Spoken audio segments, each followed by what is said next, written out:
What would you do if I, every single day, put into your bank account $86,400? What would you do? You would invest it, okay. Maybe you might not do anything with it. But what if I told you that every time that I would deposit that $86,400, it's also going to be wiped from your bank account the very next day? What would you do then? So you would spend it all? What would you be spending it on? Back into the business, recreational, professional? So the reason why I was asking you what would you do with $86,400, that's the amount of seconds we get in a day. Nothing more, nothing less.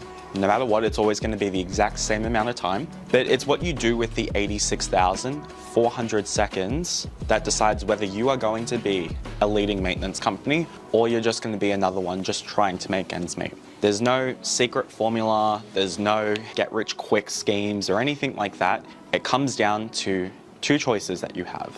Are you going to spend your time or are you going to invest your time?